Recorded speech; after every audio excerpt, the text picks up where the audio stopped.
Bah, je suis, de même que Marie-Elisabeth, tout à fait ravie d'être là.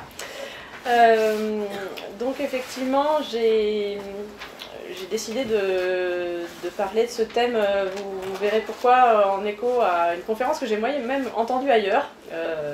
Voilà, mais avant d'y venir, je vais commencer par parler un peu, enfin, rebondir sur la question pourquoi est-ce qu'on invite ou on convoque la philosophie dans les amphis de médecine. Vous voyez que c'était ma première partie introductive. Je voulais rappeler qu'il en allait dans le passé autrement dans l'institution universitaire, puisqu'il y a un texte de Kant, donc au XVIIIe siècle, qui s'appelle Le conflit des facultés. Donc on ne parle pas des facultés de l'esprit, mais bien des facultés universitaires dans ce texte. Et donc la seconde section est consacrée à ce qui serait donc un conflit entre la faculté de philosophie et la faculté de médecine. Même si Kant souligne que ce conflit est seulement un antagonisme, ça veut dire que c'est une opposition, je le cite, entre deux parties unies ensemble en vue d'un but final commun. Et donc en ce sens, ce conflit n'est pas une guerre. Bon, mais alors dire qu'il y a conflit, c'est dire aussi, finalement, pour commenter cette opposition, ce n'est pas une guerre, ça veut dire deux choses. On se situe sur un même terrain, donc c'est pour ça qu'on a quelque chose à se dire, même si sur le mode du conflit, tout en adoptant donc des perspectives antinomiques. Alors, cette perspective, ça serait le fait que le médecin fait de l'anatomie et de la physiologie, et le philosophe fait de la métaphysique, et s'il fait de la psychologie, il le fait seulement en tant qu'il fait de la métaphysique. Et ça veut dire qu'il se sert de principes qui ne sont pas dérivés de l'expérience, au contraire du médecin. Alors, le terrain commun à l'époque de Kant, c'est l'âme, ou le rapport de l'âme et du corps. Alors, avec le vocabulaire de l'âme, on peut avoir l'impression que tout ce conflit de l'époque est derrière nous, parce que la médecine d'aujourd'hui ne traite plus de l'âme et la philosophie quasiment non plus. Mais on peut aller aussi chercher derrière l'âme la notion de conscience, considérée comme à l'époque l'activité de cette âme. Et en allant chercher la notion de conscience, l'enjeu redevient en un sens traduisible dans des termes qui sont encore contemporains. Par exemple, aujourd'hui, est-ce qu'on va vraiment débusquer la conscience en la traquant par l'imagerie médicale de l'activité du cerveau et de certaines des zones du cerveau? Si on pense que la réponse peut être positive, on a une position matérialiste, et le matérialisme est finalement une position métaphysique. C'est-à-dire qu'on se prononce sur ce que c'est que la conscience, ce que c'est que l'esprit. Et donc pour terminer sur cette petite partie introductive sur ce conflit des facultés à l'époque de Kant, ce que Kant demande, c'est de faire la part des choses entre ce qu'on fait en tant que physiologiste et ce qu'on fait comme métaphysicien. En l'occurrence, si je reprends mon exemple contemporain, si on étudie le cerveau et le flux de sang dans telle zone correspondant à telle activité de la conscience, c'est ce qu'on fait dans l'imagerie médicale, eh bien, Kant nous dit, c'est ce qu'il veut nous dire, on ne doit pas faire en même temps de la métaphysique, c'est-à-dire ce que je viens de dire tout à l'heure, on ne doit être amené par ces résultats d'imagerie médicale à aucune conclusion sur ce que c'est que la conscience, ou pire, ce que c'est que l'esprit. Voilà, donc ceci dit, tout cela n'évoque pas encore ce dont j'ai voulu parler aujourd'hui, mais j'ai commencé ainsi parce que ça me permet de montrer en quoi le terrain des débats entre médecine et philosophie a lui aussi complètement changé. Mais justement, en repartant du passage entre l'âme et la conscience, je vais arriver à ce qui va m'occuper proprement. Ce n'est donc plus l'âme, mais la conscience qui est objet de débat, finalement, aujourd'hui, dans la philosophie sur ce terrain. Il y a entre âme et conscience une différence majeure. Donc la question de l'âme, comme je disais tout à l'heure, c'est une question métaphysique, c'est-à-dire que ça nous parle de l'être de l'homme. Et la question de la conscience nous parle davantage par distinction, du sens de l'existence de l'homme. Ou de la dimension de sens qu'il y aurait dans les actes même de l'homme. Quel sens ça a si je parle, si j'évoque un souvenir, si j'imagine quelque chose, etc. Toutes les activités qu'on peut étudier à l'imagerie médicale, mais à l'imagerie médicale, on va les étudier indépendamment justement du sens qu'elles prennent, qu'elles portent précisément pour celui qu'ils effectuent. Alors, parallèlement, la façon dont on sépare les perspectives respectivement assumées par la médecine et la philosophie peut être également exprimée différemment. Donc en mettant en regard l'une de l'autre, si vous voulez, de façon très basique nécessairement pour les contraster, on a avec la médecine une science, la science d'un objet de la nature, qui est le corps vivant, en l'occurrence humain.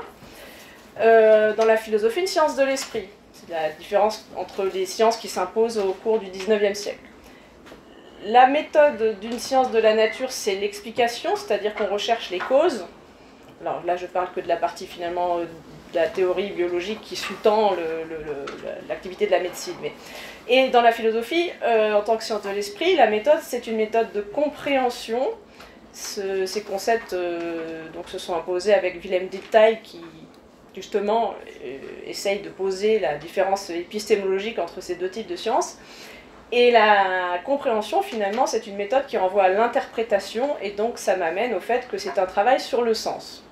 Avec l'idée que, en philosophie, c'est pas d'emblée où on fait comme si, c'est bien l'idée, on ne sait pas d'emblée ce qu'une chose signifie pour notre expérience. On s'interroge dessus.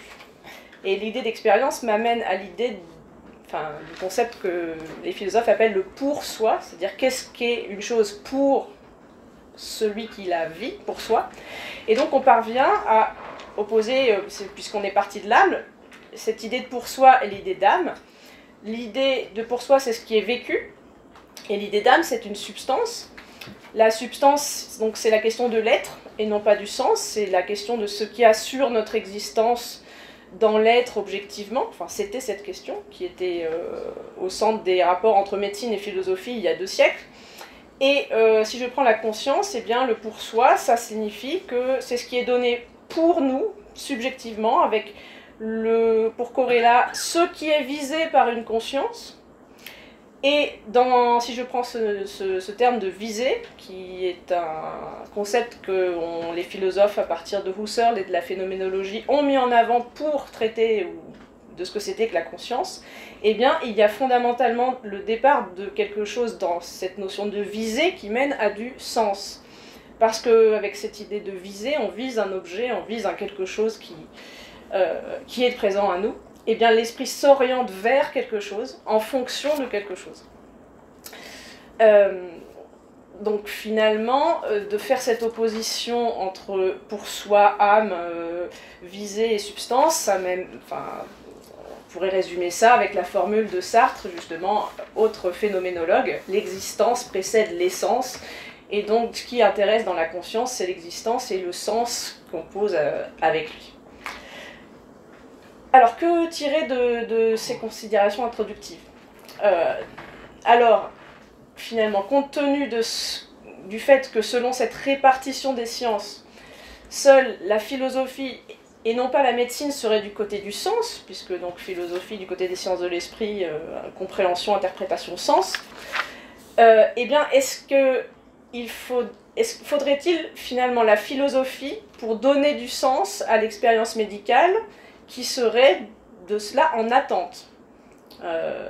Ma question est rhétorique, mais avec une réponse attendue négative. Parce que, attention à la façon dont on pose les choses.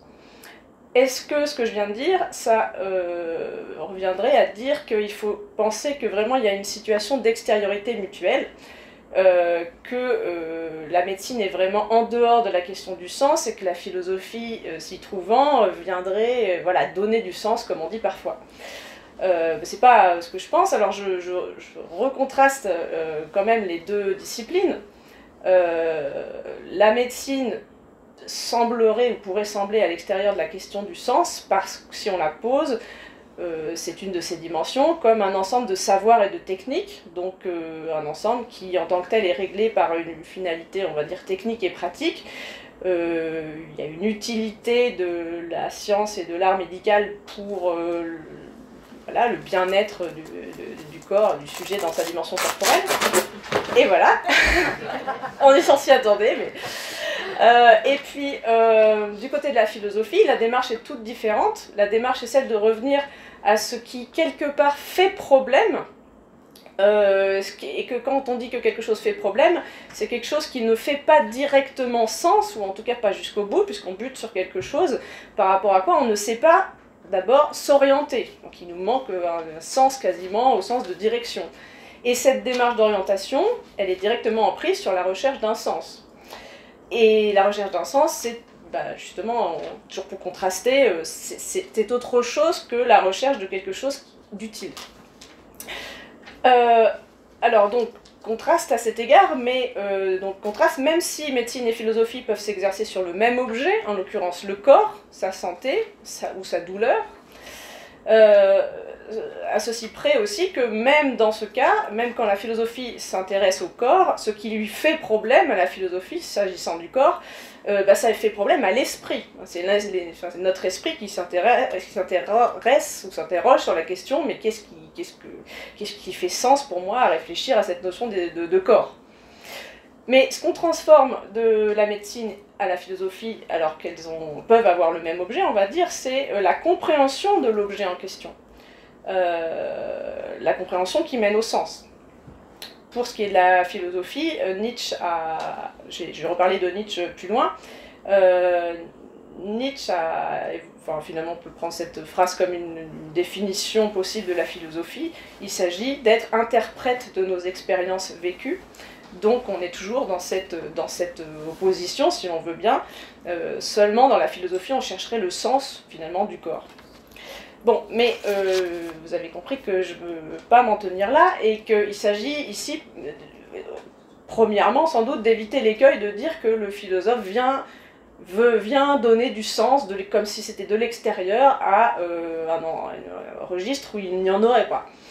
La question, c'est plutôt, par exemple, quand la médecine se pose elle-même la question de son propre sens, est-ce qu'elle fait déjà de la philosophie? Ou d'une autre manière, si vous êtes venu écouter la conférence aujourd'hui d'un philosophe sur sens et non-sens en médecine, c'est que la question parle déjà de l'intérieur de l'expérience du médecin. Et enfin, et évidemment, il y a bien des choses dans l'expérience médicale elle-même qui, contrairement à la façon de contraster les choses par laquelle j'ai commencé, il y a bien des choses qui semblent appeler d'elles-mêmes l'idée de sens ou de non-sens. Et déjà, je fais remarquer que j'ai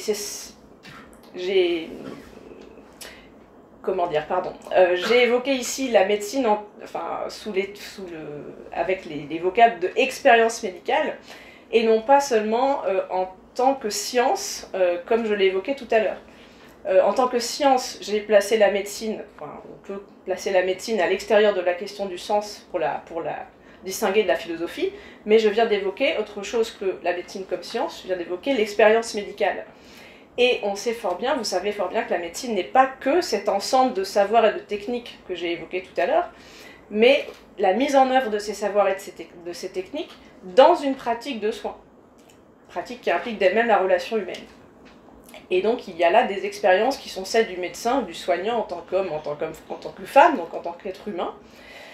Et donc en tant que praticien, j'insiste sur le mot, ce soignant, ce médecin a à unir deux pans de son expérience, ce qu'il en est du bien-être du corps et ce qu'il en est de ce que signifie le bien-être du corps.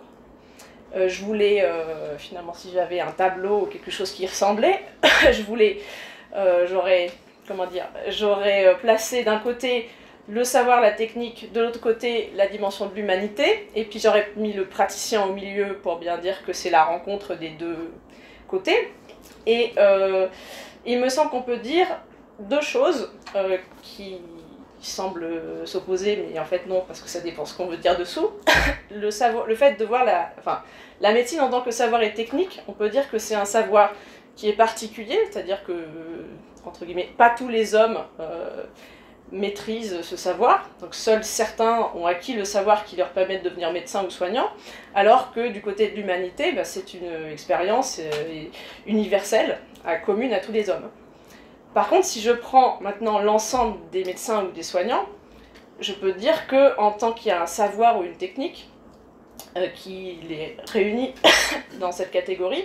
Normalement, ce savoir ou ces techniques sont identiques chez tous ceux qui l'ont acquis, tous ceux qui sont devenus tel type de médecin. Donc il y a, ce savoir est général au sein des médecins ou des soignants. Par contre, parmi l'ensemble des médecins ou des soignants, dans la mesure où c'est leur humanité dont on parle en tant que praticien, et bien ces savoirs et ces techniques sont exercés, perçus, vécus différemment par chaque médecin, par chaque soignant. Donc vous voyez que le praticien est au cœur de ces dimensions qui se croisent. Alors, pardon. Exemple de l'apparition de la question du sens dans le quotidien médical. D'abord, je vais justifier mon titre, du sens mais couplé au non-sens. Et on peut dire que ce qu'il en est du sens de quelque chose, quel que soit le registre à mon avis, est révélé par sa limite. C'est-à-dire qu'on ne se pose sans doute pas la question de quel est le sens de ceci ou de cela, tant que le sens de ce qu'on fait, de ce qu'on vit n'est pas en question. C'est-à-dire, je commence à me poser des questions sur le sens de ce que je fais. Ça veut bien dire que oui, il y a sans doute ce sens a une limite et on s'interroge sur cette limite. Alors, il y a 3 registres, je ne vais pas parler des 3 ce soir, mais il me semble que c'est bien de les évoquer à ce moment-là, pour dire en quoi on peut parler de sens ou de non-sens dans le domaine médical. Du côté du médecin, question, est-ce que ça a du sens ce que je fais? Alors, sous 2 angles peut-être. D'abord, cette question peut s'entendre comme recouvrant un conflit entre des finalités. Finalité parce que derrière cette question, il y aurait la question du pourquoi je fais ça. On peut se dire que, par exemple, quand la finalité de l'activité médicale ne peut plus être de guérir le patient, parce qu'il y a des cas où ce n'est pas ça qu'on fait, le palliatif, par exemple, remplace le curatif. Donc, quelle est la finalité quand on ne peut plus guérir, soigner?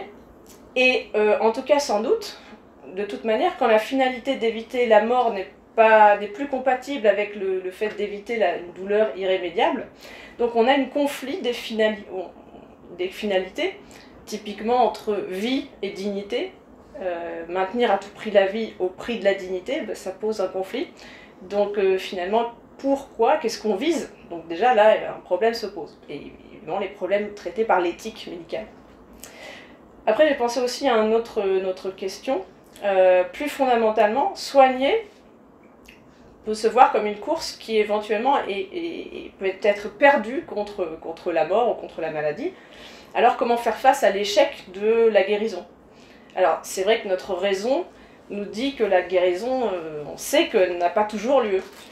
Mais ça c'est le bon sens qui parle, et est-ce que ce bon sens empêche que parfois le médecin soit saisi, malheureusement, de non-sens, enfin de l'idée qu'il y a pour lui du non-sens devant le fait que l'action médicale vient d'échouer et que le patient est perdu. Alors, donc, de ce sentiment d'impuissance devant la mort ou la maladie, de ces répercussions psychiques, il y a un bel exemple que j'ai retrouvé dans l'analyse que Freud fait d'un de ses propres actes manqués. Il oublie un nom, alors je ne sais plus, je crois qu'il cherche l'auteur d'une fresque. Bon, il oublie un nom, c'est Signorelli le nom, et puis donc il analyse lui-même. En fait, c'est Signor qui ne veut pas se rappeler, parce que Signor en italien c'est Herr, en allemand, monsieur. Bon, et puis du coup, avec des associations, ils viennent de parler de la Bosnie-Herzégovine, etc. Et puis, qu'est-ce qu'on fait, qu'est-ce que le médecin fait quand il annonce à une famille une mort prochaine en Bosnie-Herzégovine? Ils viennent de parler de tout ça dans la conversation, où ils ne se rappellent plus ensuite ce Signorelli. Et bien, quand le médecin annonce la mort prochaine de quelqu'un à la famille répond: Seigneur, Herr, Dieu, enfin ça, voilà, Herr, n'en parlons pas. Je sais que s'il était possible de sauver le malade, tu le sauverais. Alors voilà, l'inconscient de Sigmund Freud retient que s'il était possible de sauver le malade, tu le sauverais. Il se trouve qu'il vient de perdre un de ses patients qui s'est suicidé, donc il ne doit pas être très sur ce terrain, être un peu miné. Donc bref, du coup, Herr, ça bloque dans son esprit, Signor, ça bloque, Signor, il oublie Signorelli, bon, peu importe. Mais donc ça montre le travail psychique du médecin devant cette question. Et puis derrière Freud, Lacan n'est jamais loin, donc commente dans le séminaire de 57-58 ce passage. Et voici ce qu'il écrit ici. La mort pour Freud, c'est, je cite, ce qu'il refuse, ce qui existe, et ce qui limite son être d'homme comme de médecin, et qui donne une borne absolument irréfutable à toutes ses pensées. Donc voilà le non-sens auquel Freud, comme tout un chacun du corps médical, fait face devant l'échec, face à la mort, dont Lacan fait encore le maître absolu. Le maître, c'est Herr, à nouveau en allemand, ce devant quoi échoue la maîtrise du médecin. On aura évidemment à se poser la question, est-ce que tout ce devant quoi notre maîtrise échoue, et est-ce que tout cela se résout uniquement dans du non-sens? Et à cet égard, ce qui est dit d'abord du médecin peut être dit de chacun. Il n'y a pas en jeu que l'être du médecin, mais aussi l'être d'homme, comme a dit Lacan au sujet de Freud. Et donc à l'impuissance du professionnel de la vie, que serait de la santé, du médecin devant la mort, répond aussi une impuissance plus fondamentale, qui est celle de chacun d'entre nous, donc impuissance de vivant devant la mort. Ce qui m'amène donc à la deuxième perspective, qui serait de dire est-ce que ça a du sens, quel sens ça a, ou est-ce que ça n'en a pas, la perspective du patient, qui dans des cas difficiles et douloureux peut être amené à penser, à sentir ça n'a pas de sens de vivre de cette manière, aussi avec une telle perte de qualité de vie ou que sais-je. Alors en un sens on pourrait se dire c'est la même question, toujours celle de la finalité, pourquoi. Mais il me semble que moins que pourquoi vivre ainsi, ce serait peut-être plutôt, on pourrait dire, à quoi bon? Et est-ce que la question à quoi bon, est-ce que c'est tout à fait la même que pourquoi? La première question, la seconde, pourquoi, c'est une question qui est encore rationalisée. On pose une finalité et on réfléchit, il y a une réflexion en marche sur le fait que cette finalité soit pertinente. Alors que si je dis à quoi bon continuer cette vie dans ces conditions, ça traduit l'état d'un désir. On y reviendra peut-être. Je voudrais avant ça évoquer peut-être, bien que je n'en parle pas, je n'ai pas le temps de m'y arrêter davantage aujourd'hui, un troisième cas spécifique sur est-ce que ça a du sens, tout ça. Un cas qui n'est pas, si on y réfléchit, sans lien avec le terme de désir que je viens de prononcer. Du sens et du non-sens, il y en a aussi dans le domaine psychiatrique, où bien souvent on va être amené à lire du sens dans l'insensé.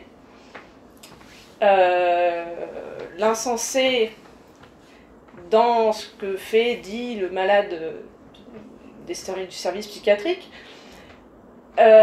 nous donnerait l'expérience de la psychiatrie qui nous confronterait à ce que le sens commun nomme insensé, justement. Pour le sens commun, ce que fait une personne qui souffre de troubles psychiatriques souvent est insensé.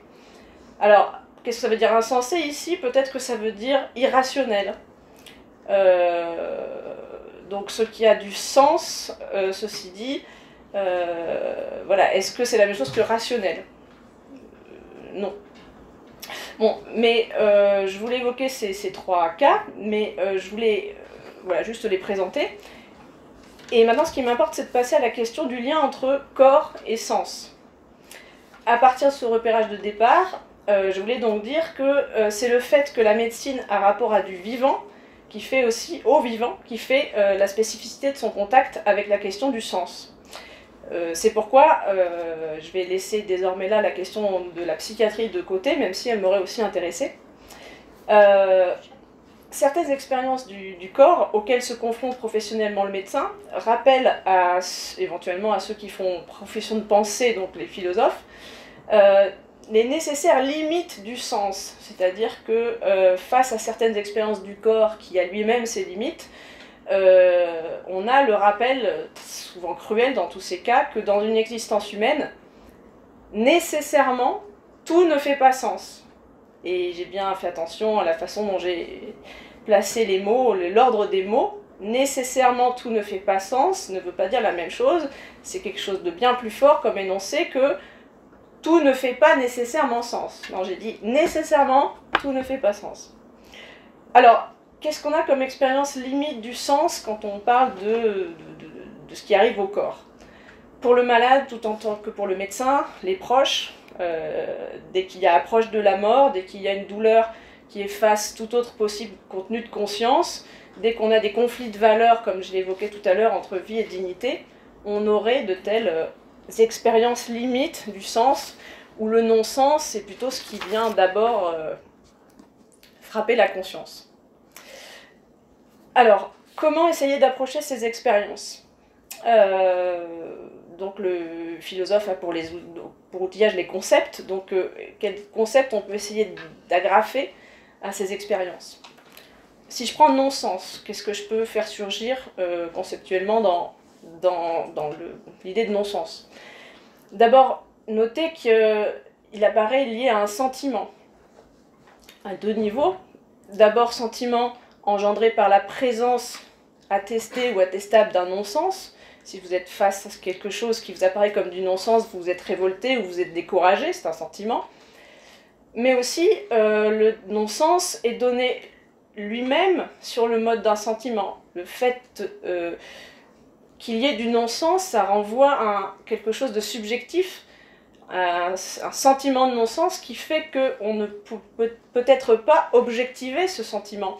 Si vous prenez plusieurs personnes, le problème se pose de savoir si ce qui n'a pas de sens pour l'un, pour l'une, pourra en garder, peut-être partiellement, pour l'autre. D'où, face au patient qui va éventuellement dire que ça n'a pas de sens de vivre ainsi, voilà, que va penser celui qui l'accompagne, le proche, voilà. Donc un sentiment subjectif par essence. Alors ensuite, je voudrais repréciser les circonstances où peut apparaître ce sentiment de non-sens. On peut on peut ressentir du non-sens quand on constate des contradictions dans l'approche de la finalité clairement visée. Si ça a été déjà évoqué, donc des finalités qui sont antagonistes. Vous pouvez être pris dans ce qu'on appelle en psychologie un double bind, le cas échéant. Alors, il peut y avoir plusieurs types de ces contradictions. Vous pouvez avoir une contradiction entre les moyens et la fin. Vous visez une certaine fin, mais les moyens dont vous disposez ne conviennent pas à cette fin. Alors, typiquement, si je dis « l'hôpital manque de moyens », pour assurer ses missions, les moyens, la fin, voilà, vous êtes pris éventuellement dans un double bind, vous aimeriez bien soigner, mais est-ce que les moyens sont là ? Après, il peut y avoir une contradiction des moyens entre eux. Enfin oui, pardon, j'ai oublié de rebondir sur le fait, si vous êtes pris entre les moyens ne sont pas en adéquation avec la fin, vous pouvez avoir un sentiment de non-sens, j'arrive pas à bien soigner. Contradiction des moyens entre eux, j'ai pas trouvé d'exemple, donc je me dis peut-être que dans la discussion ça surgira, mais je suis sûre qu'il y en a des moyens qui sont tous les deux, qui se proposent tous les deux pour atteindre la fin, mais en fait finalement ils se gênent plutôt qu'autre chose. Je suis sûre que ça arrive dans les services. Et puis enfin, des contradictions, des conditions du travail à la finalité générale qui serait la santé. Les soignants et les médecins sont là pour pour soigner et pour promouvoir la santé. Mais si ces soignants et ces médecins se tuent au travail, on peut se dire que c'est aussi un comble, donc voilà, le non-sens peut être là aussi. Bon, mais je ne vais pas développer, il y aurait sans doute énormément de choses à dire. Je voulais donner un dernier élément d'analyse, donc pour ces circonstances dans lesquelles le sentiment de non-sens peut apparaître, donc d'abord ces contradictions, et puis donc impossibilité aussi de déterminer sans flottement une finalité. Donc là il n'y a pas de contradiction, enfin si, il peut y avoir contradiction entre ces différentes finalités, mais on l'a déjà évoqué, comme la vie et la dignité par exemple. Toutes ces contradictions mèneraient finalement à ce sentiment de non-sens. Alors je rajoute cette fois une formule d'Hippocrate pour réfléchir à partir d'elle, parce qu'elle semble contenir une sorte de guide, en énonçant de façon pour ainsi dire hiérarchisée, non pas une, mais plusieurs finalités données à la médecine. Donc voilà, il peut y avoir des conflits entre différentes finalités, mais il y a une formule, visiblement classique, puisque j'ai lu qu'on l'attribuait soit ou conjointement à Hippocrate, à Ambroise Paré et à Pasteur, excusez du peu. Donc plusieurs finalités, mais ordonnées de la façon que vous allez voir. Guérir parfois, enfin finalement j'imagine que ça veut dire quel est le but du médecin. Guérir parfois, soulager souvent, consoler toujours. Alors, moi j'ai lu c'est attribué à, j'ai pas trouvé de grec, donc j'aurais bien aimé voir quel est le mot pour consoler toujours, consoler. Et donc l'activité du médecin gardée par avance par ce précepte pourrait maintenir le sentiment de son propre sens si, lorsqu'une finalité se révèle impossible à atteindre, guérir, bah oui mais là je peux pas, on peut pas, et bien si on passait à la suivante, bon, je ne peux pas guérir mais je vais soulager, pas soulager mais je vais consoler, donc ça peut être un guide. Mais je voulais continuer en disant que le troisième terme me gêne. Alors voilà, est-ce qu'il a fait un effet de traduction éventuellement, mais en tout cas j'ai besoin d'interroger pour poursuivre et pour expliquer pourquoi éventuellement il y a quelque chose là qui m'amène à critiquer ou à poser autre chose en tout cas. Donc pour ma deuxième partie, je vais aborder l'opposition entre guillemets ou l'articulation, le contraste du sens et du non-sens, comme celui de la conscience ou du corps, mais justement pas, je veux redire au départ, dire ou redire qu'il ne s'agit pas d'une répartition, c'est-à-dire que si je dis sens et non-sens de la conscience ou du corps, point d'interrogation, je n'entends pas mettre le sens du côté de la conscience et le non-sens du côté du corps. Au contraire, il s'agirait de réfléchir à envisager notre question en dégageant deux niveaux où s'articulent les deux, sens et non-sens, deux niveaux où deux façons différentes de voir apparaître quelque chose comme du sens se donnent, au niveau de la conscience et au niveau du corps, et à chaque fois, ce sens se révélerait ineffectif, ou même peut-être ne pourrait pas être donné du tout, s'il n'était pas lié lui-même à une dimension de non-sens. Voilà ce que je voudrais essayer de dégager. Alors peut-être je n'aurai pas le temps de parler de mon dernier temps là-dessus, mais c'est ce qui dirige l'ensemble de ce qui suit. Dans cette perspective, qu'est-ce que j'entends d'abord par consoler, puisque j'en étais arrivée ici? Ce serait trouver une réponse qui, d'une manière ou d'une autre, donne sens au non-sens de la douleur insupportable ou de la mort.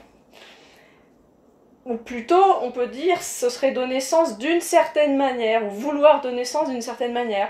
Mais est-ce que cette manière est celle qui s'impose le mieux? Est-ce que c'est cela qu'il faut? C'est la question que je me suis posée. Alors, tout dépend de ce qu'on met derrière consoler, mais c'est aussi ce que j'ai envie d'interroger.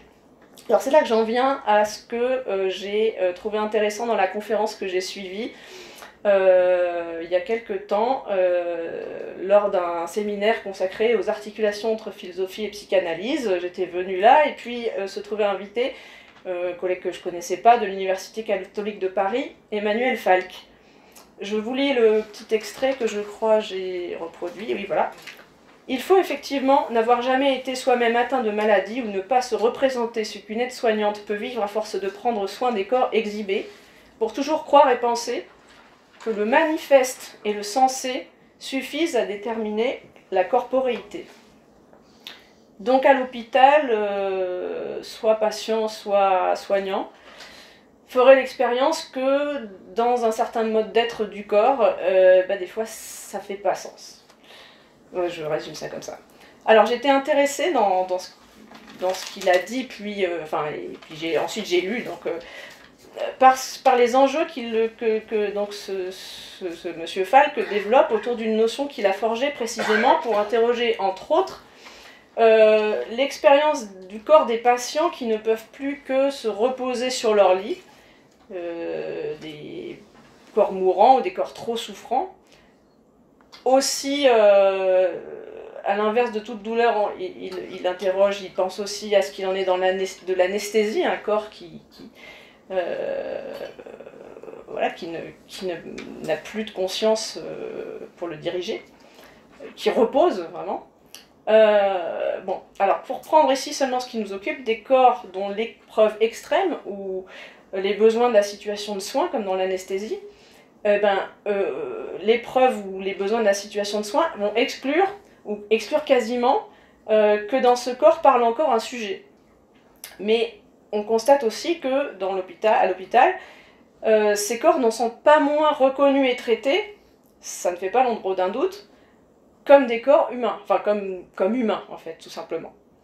Donc pas de sujet, plus de sujets, ou des sujets en question, des sujets inconscients, mais voilà, reconnus comme humains. Donc Emmanuel Falk forge le terme de corps épandu pour le glisser dans ce qu'il appelle une zone intermédiaire entre deux concepts, tout à fait reconnus massivement dans l'histoire de la philosophie pour évoquer ce qu'il en est du corps. Il y a le corps étendu, c'est celui de Descartes, qui s'oppose justement à l'âme comme étant une substance dont les propriétés justement sont totalement aux antipodes l'un de l'autre. Le corps étendu, donc la matière étendue, et le corps vécu, donc à partir de Husserl et de la fondation de la phénoménologie, ou aussi Merleau-Ponty qui a repris beaucoup ce terme. Alors la phénoménologie étant une approche philosophique qui émerge au début du XXe siècle comme étant, c'est une définition de Husserl, la science de l'expérience de la conscience. Là, pour revenir sur ce qu'on disait tout à l'heure, le vécu ou la visée, comment la conscience vit, s'approprie ce qui est à son horizon de pensée. Donc l'opposition, c'est que du côté du corps étendu, on a quelque chose comme un corps objectif, un corps objet même, de la matière, une masse corporelle, et du côté du corps vécu, corps subjectif, corps sujet, on a un corps qui est pénétré déjà d'intentionnalité. Bon, la conscience et le corps sont dans un entrelac, comme dirait aussi Merleau-Ponty. On a un vécu charnel, et puis donc finalement on pourrait se dire que dans un cas le corps est le corps animal, et encore déjà pour Descartes c'est un animal machine, et dans le second cas le corps est humanisé, est déjà humain en tant que tel. Donc du côté du corps vécu, c'est le corps vécu par la conscience. Merleau-Ponty parle de chair, pour justement ne pas dire corps. La phénoménologie de cette chair qui est notre corps vécu consiste à décrire la façon dont la conscience s'incarne dans le corps. Et c'est l'idée que la façon dont la conscience donne sens à son existence va se lester d'un certain poids qui est celui du corps. Et le corps fait alors pleinement partie de ma subjectivité. Ma conscience va signifier par le biais de mon corps, et pas seulement en tant que la conscience c'est purement un esprit ou un cogito, comme dirait l'autre. Voilà, donc le corps est réintégré dans la signification, la façon dont la conscience signifie, bâtit un sens, etc. à son existence. Et inversement, ce corps vécu, c'est aussi ce pourquoi je vis ce corps comme mon corps. Donc là, vous avez du sens dans ce corps, et ce sens, c'est celui de la conscience. Voilà, donc ça c'est, voilà, si je mets le corps vécu de ce côté-là, c'est ce que vous avez de ce côté-là. Le corps, à l'inverse, objectif, eh ben, il n'y a pas de sens du tout. Parce que c'est celui qui n'a pas de subjectivité, ni même de vie propre. S'il s'agit d'un corps humain, ça serait d'un mort. Le corps tel que l'envisage Descartes, c'est le corps dont j'ai dit l'opposition avec l'esprit, deux substances radicalement opposées, l'animal-machine. Alors il est bien évident que si la médecine envisage le corps du patient de cette manière, et il est peut-être pas aussi évident, mais enfin quand même, si on réfléchit, c'est parfois nécessaire, parce que si je pense à une opération chirurgicale, qu'on subit en tant que sous anesthésie générale par exemple, je peux tout à fait me représenter que le chirurgien répare la machine. Bon, voilà, ça me choque pas de me dire que c'est une opération technique sur... Après, il y a d'autres facteurs qui rentrent en jeu, mais plutôt quand je serai réveillée ou avant, bon. Mais provisoirement, la machine, elle est soustraite à la conscience qui d'ordinaire l'anime, et dans ce cas-là, le chirurgien, le médecin, traite, manipule le corps comme un objet. Enfin, je le dis comme ça, après ça peut être soumis à discussion. Bon, alors pourquoi donc là, vous n'avez pas de sens du tout, là vous avez du sens qui est le sens de la conscience. Et donc, Emmanuel Falk dit, bah oui, le corps est pendu, parce que ça correspondrait à une expérience qui coïncide ni avec ce qu'on a là, ni avec ce qu'on a là. Et, pardon, ce corps épandu serait intermédiaire entre les deux dans la mesure où, manifestement, le fait qu'un esprit conscient, dans le fait que ce n'est plus, dans ces cas-là, le fait qu'un esprit conscient se manifeste, qui donne au corps un sens particulier. Vous avez des personnes qui sont en fin de vie, qui sont inconscientes. Malgré tout, est-ce que ça veut dire qu'il n'y a pas finalement que leur existence corporelle est tout à fait détachée de ce qui serait de l'ordre du sens? Non pas que ça fasse pas de sens qu'ils soient en vie, mais tout simplement la façon dont alors, elles vivent leur corps.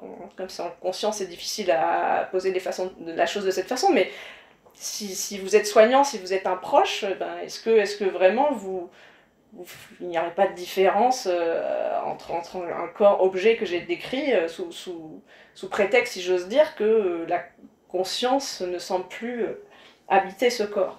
Ben, manifestement, il reste bien un tel sens dans des corps épandus de cette manière, un sens qui n'est même impensable de ne pas respecter, puisque dans ces cas, on sait qu'on a affaire à un homme ou une femme, et le fait qu'il soit dépossédé de lui-même par son propre corps qui est en bout de course, n'en fait pas pour lui-même un objet.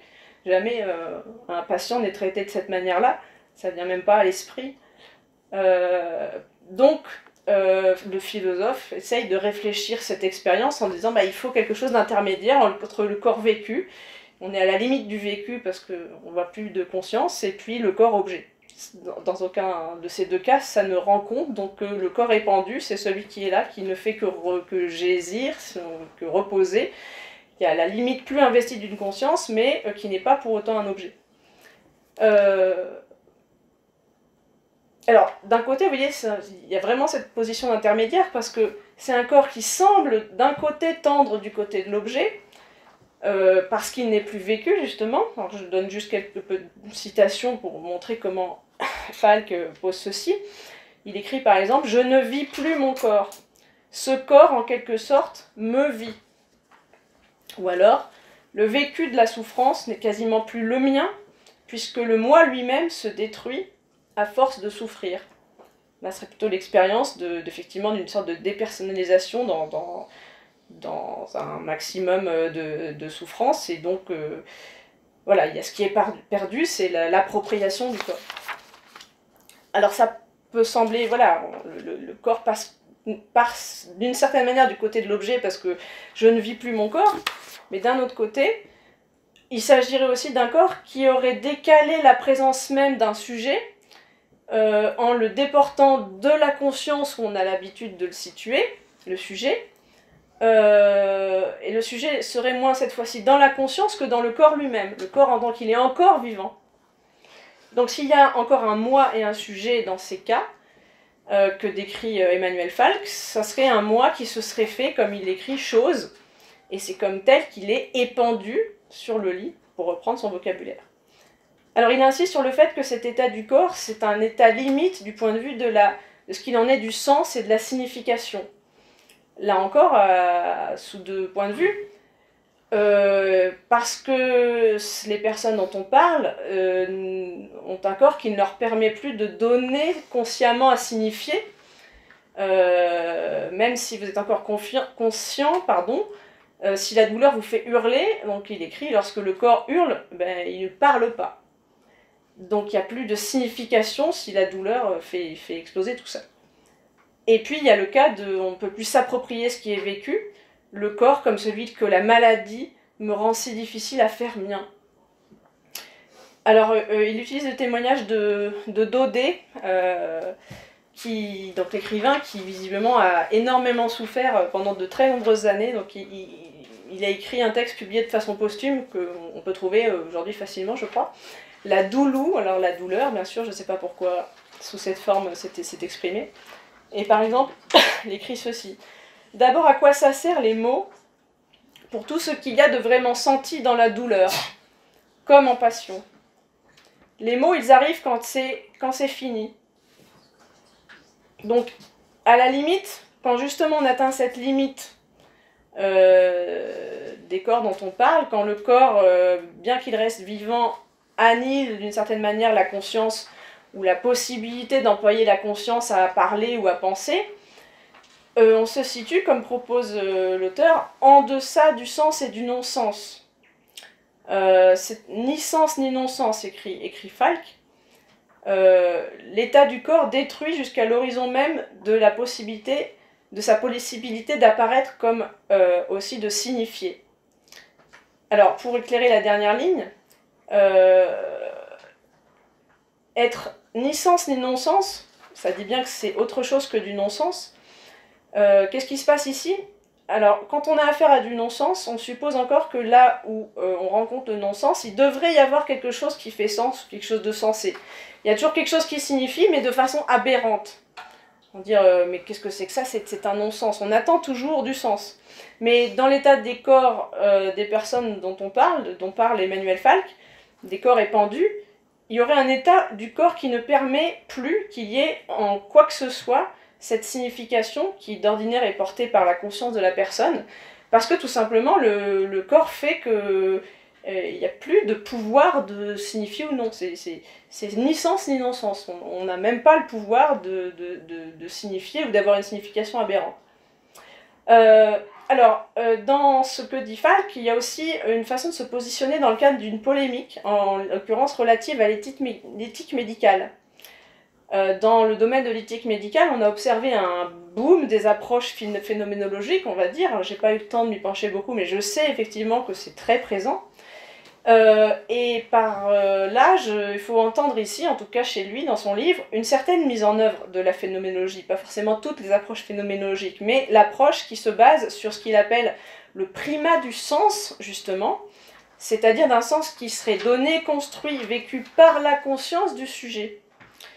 Donc une phénoménologie, on va dire herméneutique, au sens où herméneutique signifie ce qui a trait à tout ce qu'on va interpréter. Parce que, comment dire, la mise en exergue de la notion de corps épandu chez Falk, comme distinct du corps vécu, va être faite chez lui aussi pour contester que cette approche qui consiste à mettre en avant le sens de la conscience du sujet soit toujours adapté à la situation réellement vécue dans une situation médicale. En tout cas, il veut visiblement montrer qu'une approche d'éthique médicale basée seulement sur ce présupposé qu'il faut donner du sens via la conscience, par exemple le récit de vie, comment le patient vit sa maladie, etc., cette approche pourrait avoir ses excès, qui serait bon parfois de savoir se garder de certains excès. Alors pourquoi cette idée, pourquoi il y aurait un excès à vouloir donner sens à l'expérience du patient, la façon dont la maladie est vécue, la maladie peut se raconter, etc. Ça serait l'idée qui serait, c'est moi qui formule ça, hein, pas lui, enfin je le reformule à partir de ce que j'en ai lu, il serait vain dans certains cas de prétendre redonner sens à ce qui a franchi une certaine limite d'épreuve du corps. Je vous lis une phrase caractéristique de ça dans son ouvrage. « Le chaos du souffrir n'est pas un abîme à ordonner, ni même à dépasser. » Donc prendre en compte le récit du patient, si je reprends une expression qui traduit un peu cette approche, si on en fait le mot d'ordre d'une mise en œuvre de l'éthique à l'hôpital, ça peut fonctionner, mais encore faut-il qu'il puisse y avoir un récit, qu'un récit puisse se construire. Or, est-ce qu'il n'y a pas un moment où le récit, la possibilité même de récit se brise et ne peut pas se poursuivre? Plus largement, on peut se demander si vivre, c'est toujours donner du sens dans le récit ou dans la vie. Et quand je vis ma vie, est-ce que je suis toujours en train de faire ça?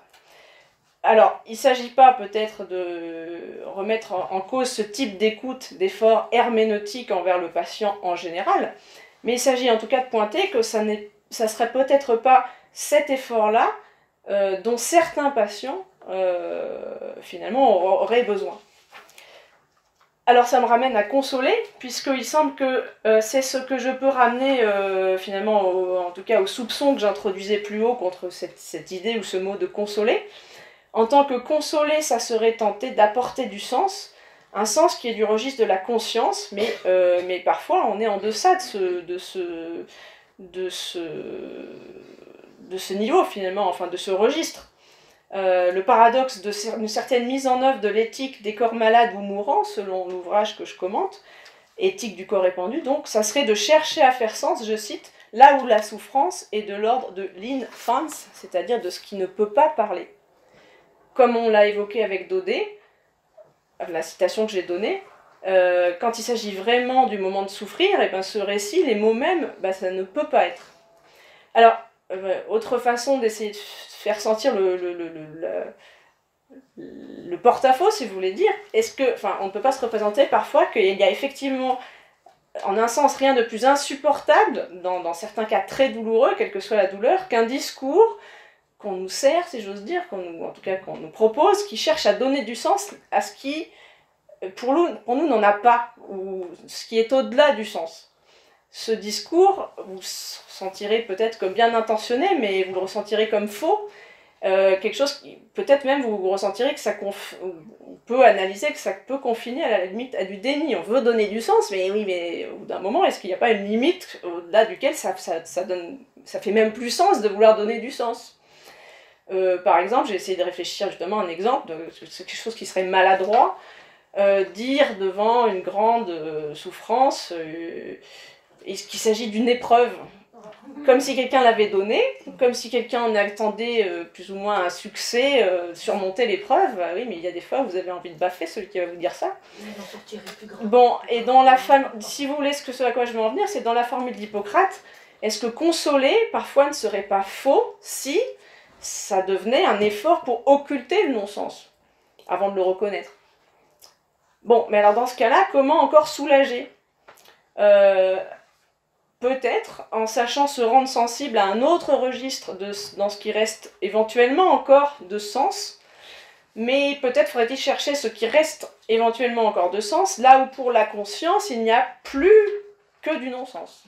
Donc c'est le moment que je voulais développer ensuite. Alors j'ai plus beaucoup de temps, parce que j'ai été plus lentement que je pensais, mais je vais quand même vous en dire l'essentiel. Pour fonder le sens sur le non-sens, qu'est-ce qu'il en est de signification autre? Par la notion qu'il a forgée, finalement, Emmanuel Falk m'a dirigé vers les questions suivantes. Est-ce que le fait qu'il y ait un moi qui s'exprime reste une condition nécessaire pour qu'il y ait un sens dans ce phénomène que nous sommes, qui est l'homme? En d'autres termes, est-ce qu'il y a dans l'humain, à même son corps, comme un sens d'une présence sans mots, sans conscience? Est-ce que le niveau du corps, c'est déjà un registre où se construit, se forge du sens, s'éprouve du sens? Alors je voulais convoquer deux penseurs pour y réfléchir, donc un philosophe et un psychiatre bien particuliers. Nietzsche pour le philosophe, Lacan pour le psychiatre, donc je vais essayer du moins d'aller à l'essentiel de ce qui peut se poser avec Nietzsche. Je vais au moins lire le premier extrait. Ce que les sens éprouvent, ce que reconnaît l'esprit n'a jamais de fin en soi. Mais les sens et l'esprit voudraient te convaincre qu'ils sont la fin de toute chose, tellement ils sont vains. Les sens et l'esprit ne sont qu'instruments et jouets. Derrière eux se trouve encore le soi. Le soi lui aussi cherche avec les yeux des sens et écoute avec les oreilles de l'esprit. Toujours le soi écoute et cherche. Il compare, soumet, conquiert et détruit. Il règne, il domine aussi le moi. Derrière tes sentiments et tes pensées, mon frère, se tient un maître plus puissant, un sage inconnu, il s'appelle soi. Il habite ton corps, il est ton corps. Alors ça ressemble pas peut-être à le cas le plus fréquent de textes de philosophie que vous pouvez lire, mais c'est Nietzsche, et c'est en plus chez Nietzsche Ainsi parlait Zarathustra, donc un livre écrit comme une suite de discours d'un prophète. En l'occurrence, donc ici, un texte qui s'appelle dans cet ouvrage « Des contempteurs du corps ». Alors ici, ce qui est évident, c'est même si les textes de Nietzsche ne sont jamais évidents à lire, il ne s'agit pas de se dire qu'on comprend tout immédiatement, c'est très poétique, vous l'avez entendu. Ce qui est évident néanmoins, c'est l'intention de renversement. Le bon sens de notre métaphysique ordinaire, c'est de se représenter plus communément que c'est le corps qui est l'instrument de l'esprit, et que c'est l'esprit qui est ce qui en nous pose les fins, c'est-à-dire les buts qu'on poursuit, et ce qui fait de nous ce que Kant a appelé une fin en soi, c'est-à-dire une personne, un être qui est capable de déterminer ses propres fins. Et dans cette perspective ordinaire du corps comme instrument de l'esprit, bien évidemment, il y aura perte de sens si ce corps se trouve désormais dans l'incapacité d'être mon servant, d'être mon instrument dans les buts que donc moi, esprit, conscience, me donne. Si le corps me trahit presque totalement, est-ce que je peux encore profiter de la vie? Et puis, donc, dans ce cas-là, quel sens reste-t-il à une vie qui ne peut pas profiter de la vie? Si le corps est mon instrument et qu'il me trahit, voilà ce que ça donne. Perte de sens. Mais les expériences limites du corps, que sont la grande maladie ou la grande souffrance, semblent être au-delà de ce sens commun. C'est justement ce que Nietzsche a dit souvent, c'est l'expérience de la maladie qui l'amène à une autre philosophie, en passant par une autre philosophie du corps. Ce que révéleraient les expériences limites dont on essaye de parler ici, c'est que le moment où le corps vivant, ce que révéleraient ces expériences limites, ça serait le moment où le corps vivant se révèle lui-même comme une fin, en cessant d'être aperçu seulement comme un moyen.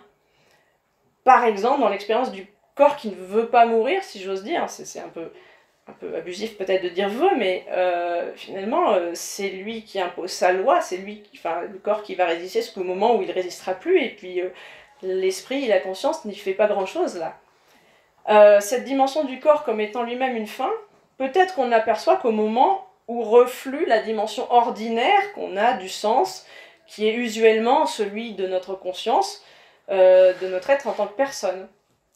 Mais si on ne l'aperçoit pas toujours, et si on l'aperçoit peut-être seulement dans ces cas très limites, et dont on se passerait souvent tout à fait, cependant cette dimension est sans doute donnée depuis le début de notre existence, puisque précisément notre corps est vivant depuis le début. Donc finalement, s'il y a une finalité propre du corps, il semble qu'on peut lui dire aussi qu'il y a un sens à poser dans le corps, et qu'on pourrait remonter à un sens du corps vivant sans sujet.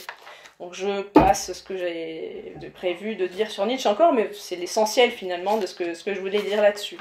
Un sens du corps vivant qui se donnerait sans sujet, donc qui est présent jusqu'à la fin, quel que soit finalement l'éclipse de la conscience. Voilà. Alors, c'est pareil, ce que je voulais dire à propos de Lacan et à partir de Lacan et qui d'une autre manière revenait à la même idée que j'ai énoncée tout à l'heure au début de cette fin de deuxième partie, mais la troisième est beaucoup plus courte de toute façon, j'aurai le temps d'aller à l'essentiel aussi, c'est à nouveau que cette idée que s'il y a du sens qu'on arrive à construire dans l'existence humaine, c'est toujours sur fond de non-sens. Là, c'est ce que j'ai bien d'essayer de dire avec Nietzsche, s'il y a une base de sens qui émane du corps, et bien cette base, elle est toujours là, même si on ne l'entend pas, c'est comme un bruit de fond peut-être. Et puis si on prend la notion de réel que forge Lacan, je ne développe pas, mais on peut en reparler après, d'une certaine manière c'est la même chose. Et puis qu'est-ce qu'il y a dans le réel? Entre autres, il y a la mort, il y a le corps, et donc l'être humain ne se forge pas de sens au niveau de son existence, consciente et inconsciente, sans se confronter à ça. Ça se passe pas dans l'inconscient de l'homme, ça marche pas comme ça. Alors, donc, en tout cas, si je conclus, même si j'ai été vite, que ces deux voies nous permettent de sentir, de pressentir ou de suggérer qu'il y ait possibilité d'avoir du sens en deçà de la conscience. Quelle écoute peut-on avoir de cet autre sens? J'ai parlé très rapidement de Lacan, qui, lorsqu'il est question du réel, de la mort par exemple, dit bien que tout ce qui est situé dans ce champ-là, c'est l'objet d'angoisse par excellence, parce que c'est le champ où il n'y a plus personne pour dire « je », ce sont des citations, je voulais l'exposer plus tranquillement, mais je n'ai pas le temps. Et bien du coup, à quelle réaction peut-on faire droit devant l'angoisse de celui qui se confronte au non-sens d'une mort prochaine ou de la dépossession de son propre corps? Comment on entend cet autre sens, s'il y en a encore à ce moment-là?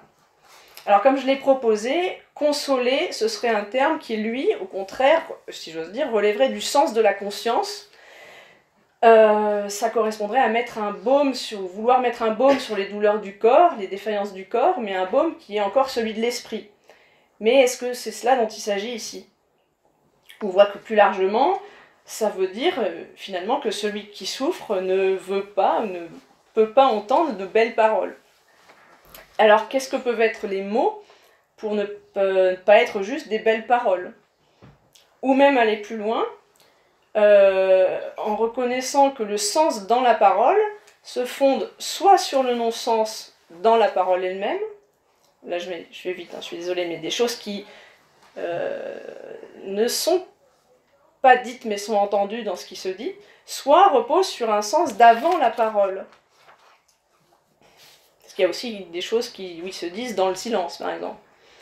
Alors, qu'est-ce que ça impliquerait peut-être de la part du médecin et du soignant? On peut se trouver des suggestions à nouveau dans le discours de Zarathustra. Cette fois-ci, c'est un texte qui s'appelle « De la vertu qui donne ». Médecin, aide-toi toi-même et tu sauras secourir ton malade. Que ce soit son meilleur secours de voir de ses propres yeux celui qui se guérit lui-même. Donc que le médecin se guérisse lui-même, dit Nietzsche, et là, il saura secourir, et là j'ai bien secourir, j'ai pas vérifié l'allemand, mais non pas consoler son malade. Finalement, qu'est-ce que Nietzsche demande au médecin de faire? Alors là, il parle d'un médecin, il parle pas du médecin comme on l'entend nous ici, hein. Il parle du médecin de l'homme en général, de l'esprit en général aussi, mais ça s'applique aussi au médecin du corps.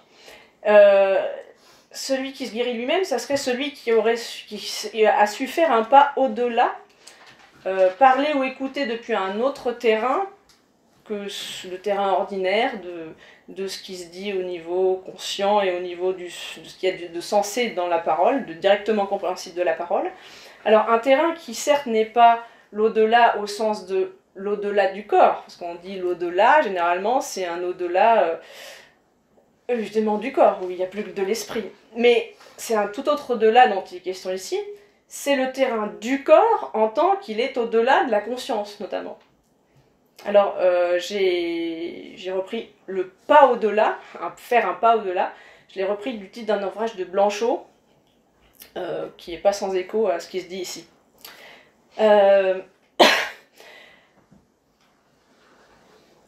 Donc, il s'agit de dire, ou de... comment dire, il s'agit de réussir à faire entendre quelque chose, là même où... dans ce qui est... Pardon, je suis en train de mélanger parce que j'ai voulu faire plus court, mais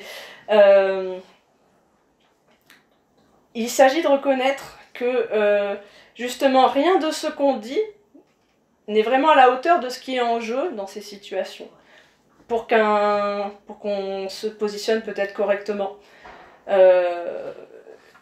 On peut... Enfin, je voulais repartir en fait d'une phrase de Lacan que j'ai pas exploitée avant, qui est on ne peut pas parler de la mort. Alors évidemment, si vous prenez ça au sens direct, bien sûr qu'on peut tenir des discours sur la mort, j'aurais pu faire une conférence sur la mort, le médecin peut, et même j'imagine souvent doit, parler de la mort aux patients et à la famille, tout le monde peut parler de la mort, mais l'essentiel dans ce qui se dira à ce sujet, est-ce que ça n'est pas dans la reconnaissance que, justement, rien de ce qu'on dit n'est vraiment à la hauteur de ce qui est en jeu. Voilà, j'ai retrouvé mon fil. Et donc l'échange entre le médecin et le patient, le médecin et la famille, s'il peut porter, ce serait dans la... porter vraiment, ça serait dans la mesure où c'est cela, ce que je viens de dire, rien de ce qu'on dit n'est vraiment à la hauteur de ce qui est en jeu, c'est cela qui paradoxalement réussirait à être entendu. Réussirait à faire entendre que rien de ce qu'on dit n'est à la hauteur de ce qui se passe. Réussir à faire entendre que là même où cela ne peut pas être complètement dit, cela ne peut pas se dire. Et ça ne peut pas se dire, on peut à nouveau l'entendre soit dans la parole, soit au-delà de la parole. Dans la parole, la citation de Daudet tout à l'heure nous montrait un exemple du fait qu'il n'y aurait pas de parole possible de la part du patient sur sa vraie douleur, ça viendrait toujours après ou à côté. Mais ça n'implique pas que la parole au patient n'apporte rien, parce que la parole peut porter ce qui ne se dit pas. Est-ce que la parole du soignant, par exemple, aura nécessairement à parler de la douleur, ou est-ce qu'elle peut parler de toute autre chose? Et donc, voilà, j'imagine quand tu as des soins, on parle pour ne rien dire, en un sens, ou on parle pour parler, mais dans ce cas, ça signifie vous souffrez, mais vous restez humain. Je vous parle d'autre chose que de votre douleur, je vous parle de rien, mais je vous parle. Et au-delà de la parole, ce qui ne peut pas se dire peut au moins s'écouter, parce que ça peut se donner à entendre. On a dit que le corps qui hurle ne peut plus parler, mais Donc plus rien ne peut se dire, mais le corps donne quand même à entendre là où il ne peut plus parler, même quand il ne signifie plus. On peut être à l'écoute d'un corps qui ne peut plus parler, du rythme, de ce qui respire, de ce qui se crispe, de ce qui bat, et on peut traduire son écoute par un autre rythme qui part de nous, que ce soit respiration, caresse ou mélopée ou que sais-je. Il y a bien écoute. C'est ainsi qu'on écoute le corps épandu dont parle Emmanuel Falk, là où il n'y a plus rien qui est signifié, il n'y a plus que, on ne fait plus que montrer avec le corps l'état de fait qu'il y a une limite radicale au sens. On est dans une situation où il n'y a rien à dire, mais il n'y a pas moins d'écoute possible, enfin il y a toujours une écoute possible. Je vais terminer sur cette citation encore, toujours donc de l'éthique du corps épandu. Écouter le patient et moins l'entendre par sa conscience qui souvent, sous l'effet des tumeurs et des médications, est perturbée, que laisser résonner son corps jusqu'au plus profond de sa carcasse et de ses cavités, et se faire tout ouïe comme un écho de ce qu'il est, de sa profondeur, de ses vaisseaux, de ses canaux et de ses ultimes moyens de respirer. Le corps épandu, certes, s'épand comme une surface, sinon à contempler, ou moins à observer, mais aussi s'entend en des creux et des vides que nul homme et même la médecine ne saurait sonder. C'est à ces points de fixation qu'ensemble, il conviendra de s'accrocher. Donc je dirais qu'à la présence du corps du patient, c'est quelque chose que je voulais mettre en avant sur Nietzsche, mais dont je n'ai pas eu le temps de parler, répond aussi la présence du soignant ou de l'accompagnant, qui entre dans la chambre où repose le corps épandu, peut-on lire encore chez Falk, doit y entrer avec son corps, et moi j'ajoute ce qui n'est pas forcément le plus facile. Quelques lignes du livre de Blanchot dont j'ai parlé tout à l'heure pour finir. C'est des lignes où finalement rien n'est explicité parce que le livre n'est ni un roman, ni un récit, ni un essai, mais on peut finalement facilement s'imaginer dans une telle chambre avec un tel corps quand on écoute ces mots de Blanchot. Écoutant non les mots, mais la souffrance qui traverse de mot en mot, sans fin, les mots. En fait, ce sont trois phrases, il écrit par phrases isolées. Et il m'a semblé que dans les trois phrases, on pouvait entendre ce que je cherchais à dire là, c'est-à-dire dire quelque chose qui ne se dit pas ou écouter quelque chose qui ne se dit pas. Donc écoutant non les mots, mais la souffrance qui traverse de mot en mot, sans fin, les mots. Lui parlant, durant qu'il dormait, c'est au profond sommeil, sommeil cherchant le sommeil qu'il demandait réponse. Et la réponse, chaque fois, c'était le réveil de cet ami. Voilà pourquoi on peut s'imaginer dans une chambre d'hôpital. Et enfin, il ne renonce pas à vivre, il ferme seulement les yeux. Voilà, je vous remercie.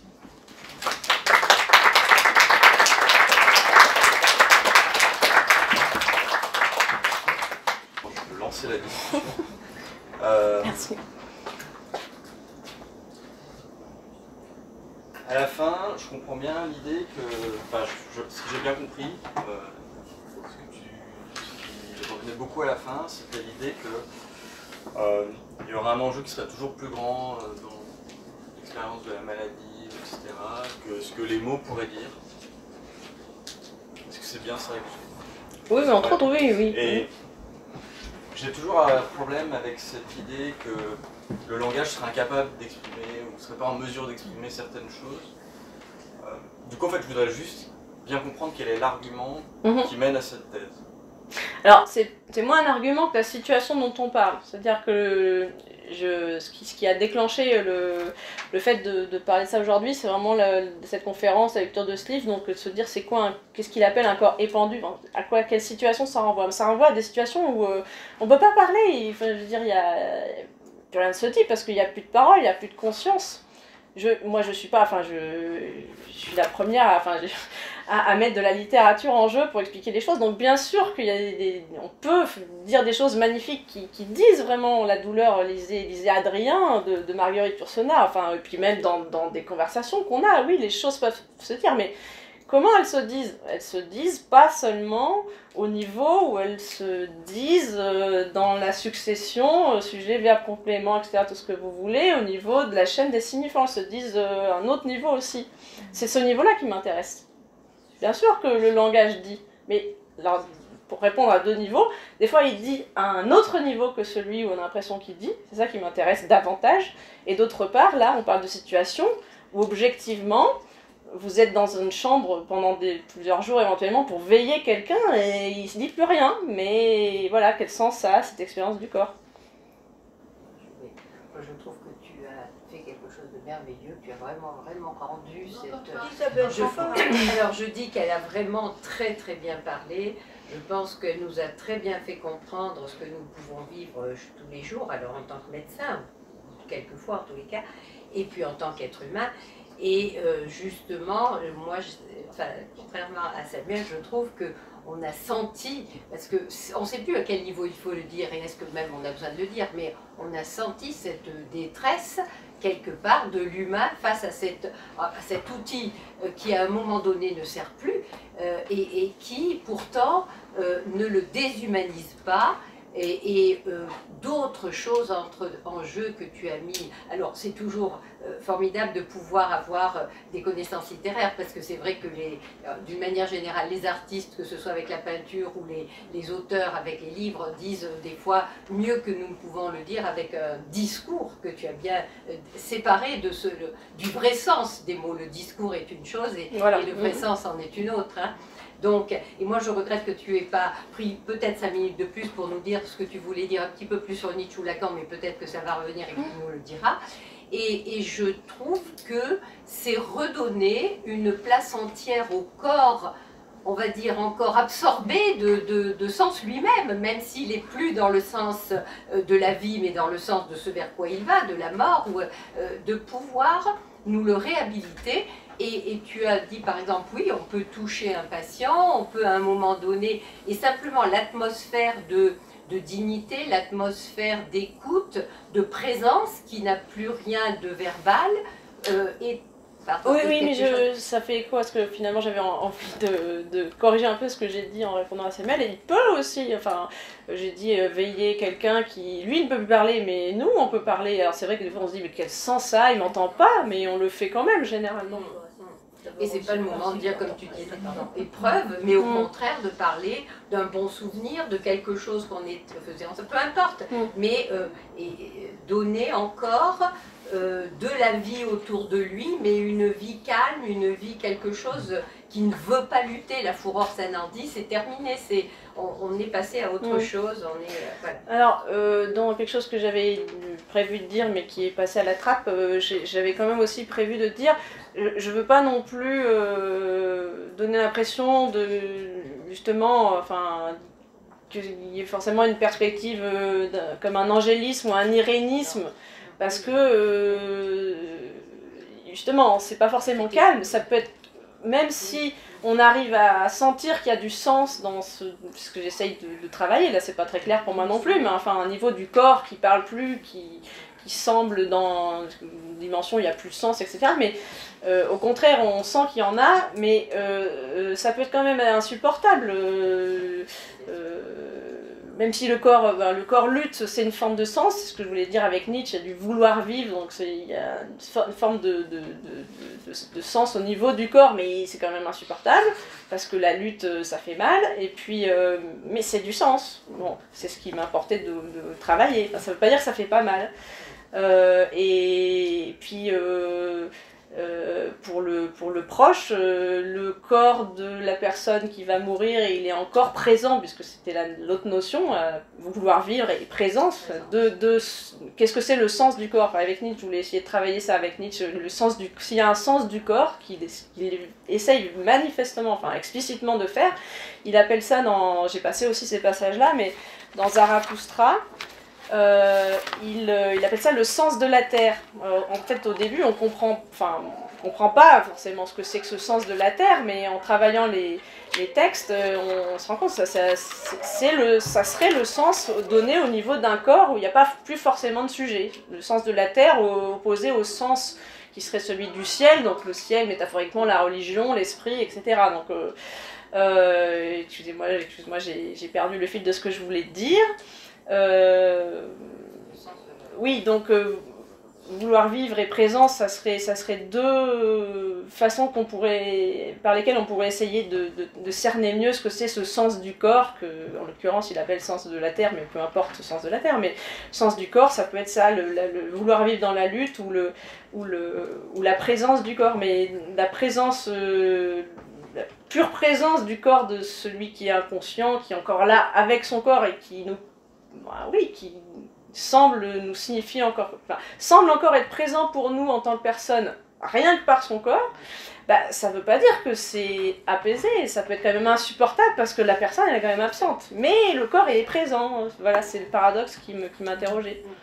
C'est pas apaisé dans le calme, c'était de ne pas vouloir forcément à ce moment-là manifester sa rage. Autre façon de réagir habituelle, dans le non-sens, ça peut être aussi la colère, mais là il reste encore une force énorme quand il y a la colère. C'est une autre façon de lutter. Oui, alors s'il n'y a pas d'autres questions, si, pour Lacan, sinon ça serait bien qu'à la fin tu nous dises. Oui, donc j'ai une question à poser. C'est que bon, il a été beaucoup question du corps répandu, et je me disais que pour répondre à cette, pour continuer à dire quelque chose, même si rien n'est explicitement dit, il y a une sorte d'impensé, c'est le corps du médecin, enfin le corps du soignant. Ma question c'est, à la fin tu as dit il faut que le médecin ou le soignant entre avec son corps. Je l'ai dit parce que je l'ai repris aussi du livre que je citais. Oui. Et je me disais, mais peut-être que ce qui s'oublie dans la pratique médicale, enfin du moins moi ce qui m'intéresse c'est qu'en est-il du corps du médecin ou du soignant?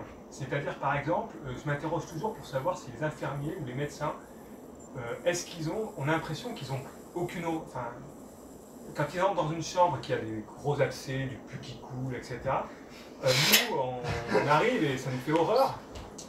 Et les professionnels disent, ben non, parce qu'on a l'habitude, justement, on a l'habitude, etc. Et je me dis, est-ce que c'est pas aussi... répondre à ce corps répandu, ça ne serait pas aussi écouter pour le médecin ou le soignant sa propre horreur, parfois, sa propre expérience de l'horreur quand il rentre dans une chambre et qu'il a dit non, c'est pas possible. Oui, mais je peux pas répondre à ça, mais j'ai l'impression qu'il se dit pas ça. Alors je préférerais qu'un médecin ou une infirmière réponde. Ce que je veux dire, c'est est-ce que précisément ne pas nier cette expérience du corps, ne pas nier cette expérience. Il y a un corps du médecin, quoi. À un moment, il réagit parfois. Enfin, c'est pas des robots. Et donc, je me dis, est-ce qu'une manière de répondre, c'est aussi pour le médecin ou le soignant d'écouter son propre corps et ses propres réactions corporelles face à un corps gisant, agonisant. Est-ce que des médecins, des infirmières, des infirmiers peuvent répondre? Alors, non mais, il y a deux choses. Il y a une horreur, mais on l'a l'horreur. À un moment, l'horreur, on ne va pas l'exprimer quand on est dans la chambre. À un moment, je suis désolée, je vais devenir assez pratique, mais à un moment, il faut rester un peu professionnel. On est là, il faut évaluer une situation et mettre en place une prise en charge de cette situation. Ça, c'est la réaction professionnelle. Ça ne veut pas dire que quand on en ressort, quand on est en dehors, quand on est chez nous, quand on est avec d'autres d'ailleurs, on n'exprime pas une certaine horreur par rapport à ce qu'on a vu. On l'exprime de toute façon, à un moment, sinon on n'est pas, comme vous dites, on n'est pas des robots. Mais quand on est dans une situation de prise en charge, à un moment, il faut arriver à avancer sur cette prise en charge. Après, le travail, je dirais, de réflexion sur ce qu'on a vu et comment on absorbe ce qu'on a vu pour pouvoir continuer à travailler aussi, il se fait en dehors. Enfin, alors ça, c'est peut-être mon avis personnel, il y a peut-être d'autres personnes qui le voient autrement. Mais je voulais dire aussi, ce que tu dis est tellement vrai que, par exemple, Bali, à Londres, dans les années 50, 1950, avait fait ces groupes où les médecins disaient tout ce que c'est un travail sur eux. C'est 2 temps différents. Alors, quelquefois, ben, ça rattrape un médecin, ça peut le rattraper. Il peut très bien un jour faire une gaffe, dire n'importe quoi. Ça peut arriver. Heureusement qu'il reste assez près. Bah, parce que c'est pas le bon moment, disons. Non, mais j'explique que peut-être il peut le faire. Mais ce travail, il faut le faire. Et c'est pour ça que peut-être notre façon actuelle de ne pas considérer assez que c'est une relation intersubjective et qu'il y a des choses qui se passent est très négative, parce que le médecin encaisse et à un moment donné, ben, il n'est même plus suffisamment, j'allais dire même quelque chose d'efficace, même efficace, et ça peut se perdre l'efficacité à force de ne pas être soi-même dans l'acceptation, comme tu dis, qu'il a des réactions, que ceci, que cela, et puis qu'il faut qu'il en parle. Voilà, je pense que tu vois.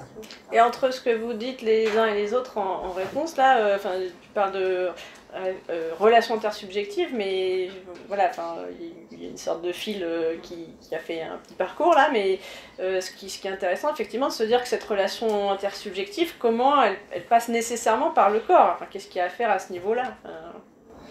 Je crois qu'il y a une question. C'est pas pour répondre à votre question. Mais oui. Maintenant, pour l'expérience que je vais trouver en tant que médecin, quand je vois un malade, n'est pas du tout la même expérience que je vois un proche qui est malade. Oui, sans doute, oui. Il y a un médecin qui est beaucoup plus objectif, qui est souvent dénué d'affect quand même. On est moins affecté par ses sentiments quand on s'occupe d'un patient. Donc il y a quand même un... Voilà. Et puis quand on est dans l'action, bah, on est moins touché par ce qu'on voit parce qu'on est dans l'action. Pour répondre à ce que dit Nine, c'est qu'en plus, quand on est face à un proche, la notion justement de parole, pour même en revenir à ce que vous disiez par rapport à la parole et au sens, on a beaucoup moins de sens quand on est avec un proche. C'est-à-dire que comme on n'a pas cette distance de travail, oui. on a du mal à être objectif, et là la parole, elle peut déraper, et le sens peut déraper quand on est face à un proche. Voilà. Ouais, et personnelle, mais... Je disais le bon sens peut alors faire place au contresens. Au contresens, moi j'ai dit. Et ce qui m'intéresse aussi, c'est effectivement, vous disiez, madame, qu'on agit. Alors, il y a l'action. Et alors comment, moi je n'ai pas de représentation de ça, mais comment être à la fois, ou alors est-ce que c'est dans des temps différents, dans l'action et puis dans l'écoute, comment l'équilibre il se construit entre les deux, enfin, ça ne me semble pas du tout évident, mais par contre il semble évident qu'il faut les deux. Et la présence, je crois que là aussi on nie l'importance de cette... En psychanalyse elle est essentielle, mais je pense que, vous voyez, quand on pense à la télémédecine et à des choses comme ça, il va falloir que ça reste purement pour des choses ponctuelles. C'est important. Ça peut être évidemment intéressant. Une radio peut très bien se lire à distance par un super... Bon, encore que bientôt, ça sera l'ordinateur, ça sera encore même pas besoin de télémédecine, mais disons que une chose est l'interprétation de quelque chose de très... la partie scientifique de la médecine, mais l'autre reste la présence du médecin et cette espèce de relation et puis d'atmosphère, je ne sais pas comment on peut dire, voilà. Oui, mais je vais prendre la question après, mais merci parce que ça me donne l'exemple qui me manquait tout à l'heure. J'ai dit, je n'ai pas réussi à trouver un exemple de contradiction entre les moyens eux-mêmes, ce qui donne une impression de non-sens. Enfin, moi franchement, je peux peut-être être, je sais pas, vieux jeu, tout ce qu'on veut, mais enfin, le médecin derrière l'écran, alors oui, effectivement, c'est le désert médical, etc. Donc oui, en tant que moyen, ça a son effectivité, ça a son utilité, mais en tant que moyen, ça perd l'autre dimension du problème. Enfin, et là, vous êtes typiquement dans une situation, enfin, je sais pas, moi je me positionne forcément, je me projette en tant que médecin, ce que je vais ressentir si j'ai ma consultation en télémédecine, bah oui, je serai contente à la fin parce que j'aurai mon d'ordonnance, dans des conditions peut-être plus simples, mais est-ce qu'on aura entendu de la même manière que si on a bien parlé pourtant, mais de la même manière. Puis si on essaye de se projeter derrière plutôt la figure du médecin, est-ce que vous serez aussi satisfait de vous-même après une série d'entretiens télé machin chose? Enfin, moi j'ai du mal à m'imaginer, mais avec la perte de sang, ça peut être là aussi. Pardon. Moi, il me semble que quand on est en tant que médecin, quand on est dans l'action de guérir, il n'y a pratiquement pas de non-sens pour nous. On a un projet et on a une technique et tout ça. Ça, c'est la partie guérir. Et c'est ce qu'on aimerait toujours faire. Bien sûr. Soulager, c'est un autre niveau. On peut être en même temps, c'est soulager en particulier les douleurs. Le non-sens arrive parce qu'à un moment donné, on est là pour garder la vie et qu'on sait très bien que par rapport à des douleurs épouvantables, soit les gens vont continuer à souffrir, et là, tant qu'on peut discuter avec le patient, on le fait, jusqu'à quand, et à un moment donné, on va tellement donner d'antidouleurs qu'il n'y aura plus de vie. Ça, c'est un deuxième non-sens pour le médecin. Tout à fait. Et le troisième non-sens, alors qui n'est pas un non-sens pour moi, c'est la troisième partie, consoler. Et consoler, c'est pas obligatoirement avec des paroles. Un petit enfant qui souffre, on le prend dans nos bras et on va le consoler. On va dire des petites choses comme ça. Il y a un être humain qui souffre, pourvu qu'on puisse encore avoir un contact avec lui. Et j'espère qu'en tant que bon médecin, entre guillemets, on arrive à ce qu'il ne souffre pas à ce point-là. On peut avoir un contact et, à mon avis, consoler. Et consoler pas que le patient, consoler aussi le médecin. Je ne vois pas comment, dans certaines circonstances, on peut être objectif. Ça, c'est faux. C'est pas possible. On a un être humain en face de nous. On est un être humain, nous, et on essaye dans une communication, de s'apporter. Mais tout à fait. On n'est pas tout seul et l'objectivité. Et j'entends ce que vous dites, notamment sur consoler. Je suis d'accord qu'après, il y a aussi une question de mots. Alors, je pense que vous avez compris que moi, ce contre quoi je butais dans consoler, ça serait justement consoler si ça s'arrêtait à des paroles de consolation, alors que vous dites bien qu'on peut mettre autre chose derrière consoler. Donc, et justement, donc, le consoler dont vous parlez, ça va plutôt dans la direction de ce que j'essaye de poser, voilà, quelque chose qui se communique là même où ça signifie plus. Mais même avec des mots, il faut qu'on croie en ce qu'on raconte. Ah bah aussi, oui. Non mais c'est vrai. Ça c'est la parole vaine de Lacan. C'est ça. Je vais mourir, docteur. Mais non, vous n'allez pas mourir. Alors là, 0 plus 0 égale pas la tête à Toto. C'est intéressant ce que vous dites, oui. Et là aussi, oui, on voit bien... On n'a pas appris la fac. Oui, mais voilà, comment... Est-ce que c'est forcément une dimension... Enfin, qui ne... Est-ce que c'est forcément quelque chose qui s'apprend pas? Est-ce que c'est quelque chose qui peut ou non s'acquérir? Comment? Enfin, voilà, ça non plus, c'était pas moi qui peux le dire. Moi, je peux au moins poser la question. Je pense que le DU va essayer de... Oui. Et ça sera pas apprendre, on est d'accord, mais au moins on en parle. Et tant qu'on n'aura pas été confronté, on ne l'aura pas intégré. On a une question. Oui. Peut-être témoigner par rapport à votre question, est-ce que ça s'accroche pas? Oui. Voilà, je voudrais quand même traduire ici ce que les aides-soignantes et les infirmiers, finalement, comment ils se préparent, comment ils essaient d'aborder une situation difficile, de douleur ou de fin de vie. Je pense que depuis longtemps, le concept de prendre soin a été travaillé depuis 1970 au moins. J'ai vraiment tout je dirais, des références sur l'évolution des soins.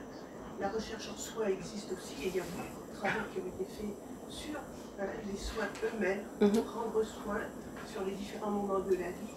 Donc, en fait, comment les pratiques se construisent? Elles se construisent en apprentissage lors de la formation, à travers finalement des analyses de pratiques depuis longtemps. C'est pas que depuis quelques années, il y a des décennies où il y a un travail de fond qui se fait et qui se construit, qui s'alimente à travers ce que la recherche, je dirais l'éthique, qui apporte beaucoup bien sûr maintenant, la philosophie, Mais en fait, comment les pratiques se sont construites? Elles sont montées autour d'une table et en disant, mais toi, qu'est-ce que tu as fait? Qu'est-ce que tu as dit? Pourquoi tu n'étais pas à l'aise?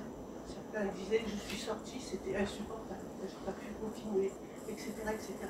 Donc en fait, c'est construit des références, si vous voulez, des références autour des pratiques. C'est-à-dire, eh bien, on prend conscience que être là, c'est beaucoup, prendre conscience que l'humanité se traduit de l'un à l'autre. C'est la question d'humain, d'être humain, entre les êtres humains. Comment la construction se fait, même la communication sans mots, c'est peut-être toucher, sans parler, etc. Et en fait, la connaissance de la personne, bien évidemment, qui est dans cette situation. Et je crois qu'il y a un cadre de référence pour les soignants, infirmiers, soignants, je peux en parler parce que j'ai beaucoup exercé dans ce domaine-là, qui s'est construit, qui finalement peut-être doit être repris pour continuer, pour travailler davantage avec les médecins, etc. et les chercheurs. Voilà, donc moi je pense qu'il y a un ajustement qui s'est fait personne à personne, du soignant, l'infirmier soignant, avec la personne soignée, les médecins, leur pratique, etc. bien sûr. Mais les soignants, infirmiers soignants, sont les permanents d'un service de soins. Oui. Et ce petit-là, M. Fat, je pense que le chercheur nous apporterait beaucoup dans la compréhension. La compréhension que vous faites là, je dois remercier son différent qui doit aider tous les professionnels chez nous.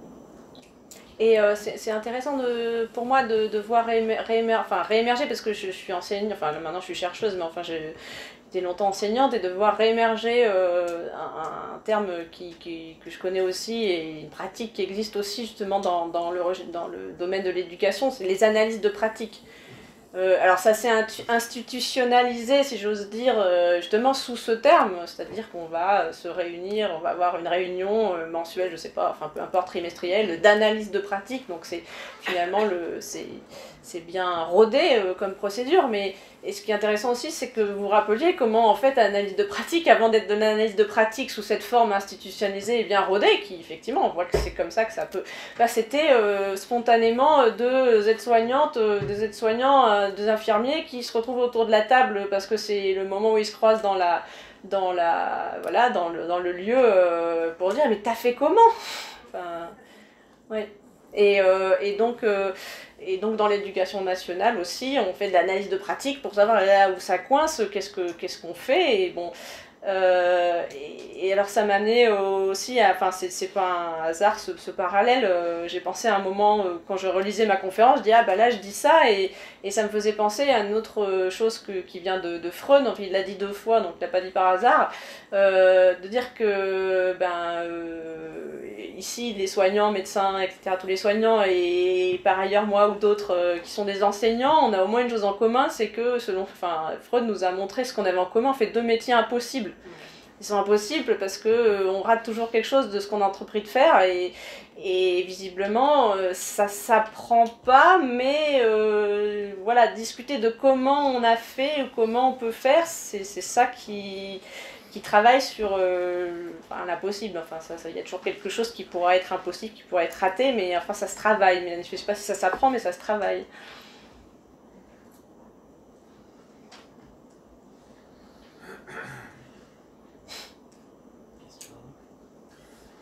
Juste une petite réflexion. En général, les procédures, telles que celles qu'on vient de décrire, partent du bon sens. Ainsi.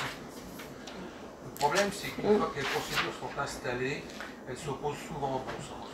Oui, mais c'est pour ça qu'on, effectivement... Il est très gênant. Après, oui. Les recommandations que l'on peut faire sont sûrement intéressantes.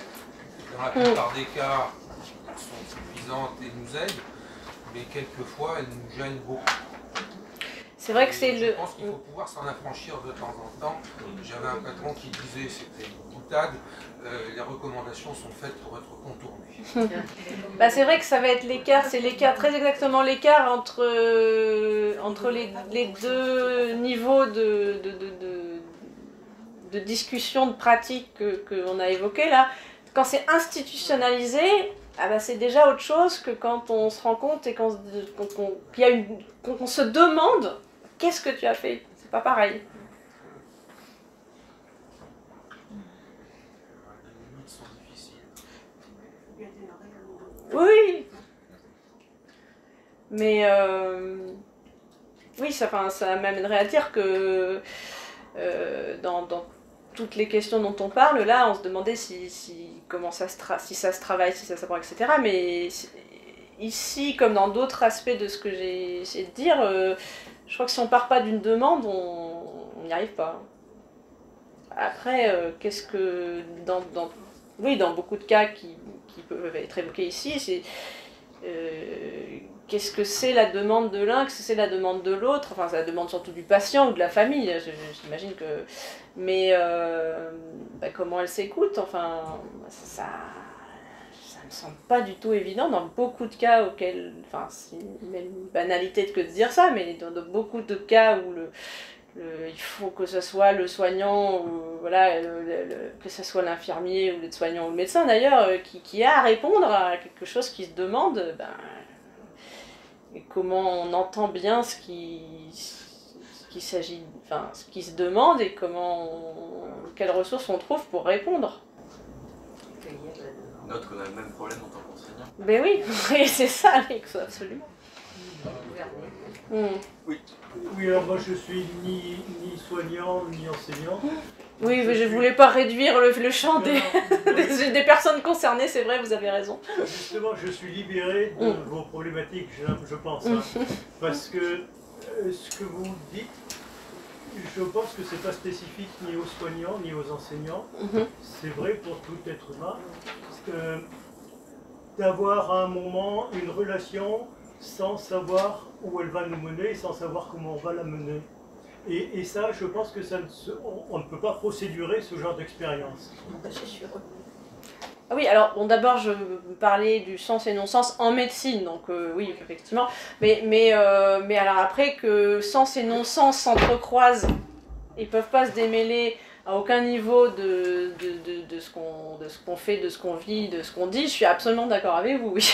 Et tout à fait aussi d'accord sur le fait que ça ne rentre pas en procédure. Voilà, après, là on parle d'une pratique professionnelle dans le cadre d'une institution, et puis et voilà, comment ça ne peut que nécessairement jouer aussi. Enfin, c'est aussi à interroger. Mais que la question de comment le soignant, le médecin se rapporte à celui qu'il a en face de lui, comment il essaie d'y répondre, etc. J'ai à nouveau perdu le fil de ce que je voulais vous dire, mais que ça ne rentre pas dans des procédures, d'abord que ça ne rentre pas dans des procédures, oui, enfin, ça découle aussi de ce que j'ai essayé de dire. Ouais. Non pas que la procédure soit forcément un obstacle, elle n'est pas faite pour l'être en tout cas, mais la procédure sans ce qu'il y a dessous, non, ça là, elle va devenir un obstacle, oui, ça c'est sûr. Et ça viendra du non-sens parce que la procédure va prendre le... Si la procédure prend le pas sur ce qui... au départ, motiver le fait même qu'on soit dit tiens, ça serait peut-être pas mal d'imaginer une procédure, bon bah voilà, si on a perdu ça de vue, c'est du non-sens. Là j'imagine tout le monde vit ça quand il travaille dans une institution, quelle qu'elle soit. Mais c'est une bonne façon d'aborder la question du non-sens aussi, c'est vrai. Au départ, je trouvais que parler que du corps dans le sens et non-sens, c'est vrai que ça me satisfaisait pas beaucoup, mais finalement, au fil du temps qui passe, je trouve qu'en ciblant le corps, je trouve que c'est vrai qu'avec le temps qui passe, c'est le corps qui devient, en fait, quand il n'y a plus d'esprit, quand il n'y a plus de la conscience, c'est le corps qui devient problématique.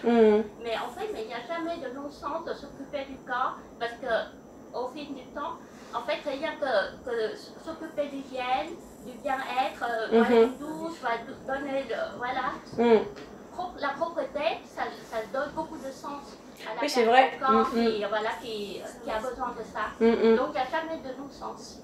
Oui, oui, c'est... Alors, ça me fait plaisir, en un sens, ce que vous dites, parce que j'ai...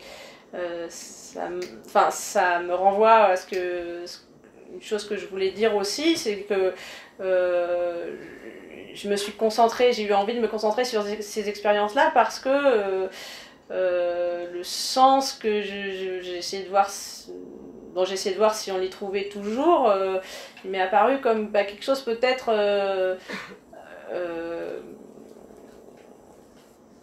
excusez-moi, j'arrive pas à bien le dire comme ça, mais on redécouvre quelque chose qui est finalement toujours essentiel, mais qui est peut-être comme une base continue. Alors, on fait plein de choses dans nos existences les uns et les autres, et on a plein de relations sociales, on a des fonctions professionnelles, enfin voilà, on a plein d'ambitions, on a plein d'objectifs, mais oui, mais tout ça, si c'est pas incarné par nous dans notre corps, etc., ça n'existerait pas déjà, et peut-être du coup il y a des choses, comme vous dites, prendre soin de soi, tout ça, ça s'entend. Des fois, peut-être on perd de vue, et alors ça serait peut-être quand même malheureux que des fois, parfois, on ne soit rappelé au sens de tout ça que parce que on n'en peut plus, que l'autre en face de nous n'en peut plus, et que c'est peut-être aussi parfois bien de s'en rappeler avant. Enfin, voilà, c'est ce que m'évoque ce que vous dites, vous avez raison. Ouais. Et d'ailleurs, souvent, il me semble que quand quelqu'un va mal psychiquement, que ce soit parce que vraiment, je sais pas, une dépression ou autre, ou sur le plan vraiment purement psychique, ou qu'il aille mal sur le plan psychique parce qu'une maladie, le cancer, etc., bien souvent, un moyen d'agir sur ce mal-être psychique, c'est de dire, on va se coiffer, on va passer par le corps. Parce qu'il y a visiblement quelque chose d'essentiel, je pense que si je m'est venu l'image de la base continue par rapport à d'autres voies qui pourraient se rajouter par-dessus, c'est pas du tout un hasard, c'est que ça structure.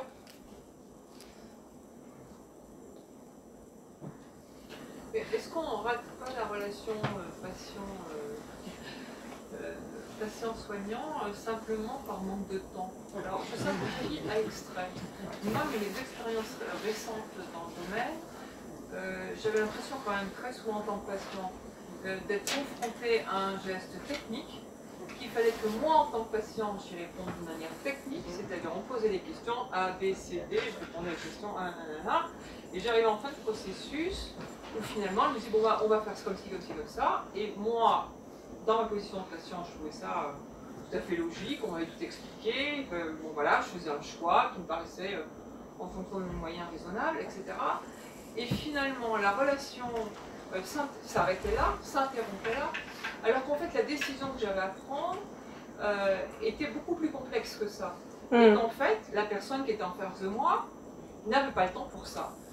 Et le temps que j'assimile son information, lui n'avait que faire de mon information à moi. Donc je repartais avec son information, je prenais une décision par rapport à ça, et puis dans le vide, c'est-à-dire une fois tout ça terminé, je réalisais que tout ce que je venais d'apprendre était en impossibilité de mettre en sens avec ce que moi je vivais. Donc, il m'est arrivé, je devais me faire opérer, et j'ai pris la décision de ne pas me faire opérer, alors que tout était techniquement parfaitement clair, enfin bon, il n'y avait rien à remettre en question. Et j'ai pas pu prendre cette décision-là. Donc, moi, et c'est pas le seul exemple, voilà, j'ai un exemple très précis dans la tête, mais c'est pas la seule fois où ça m'est arrivé, et où je suis face à un technicien, ça me rassure.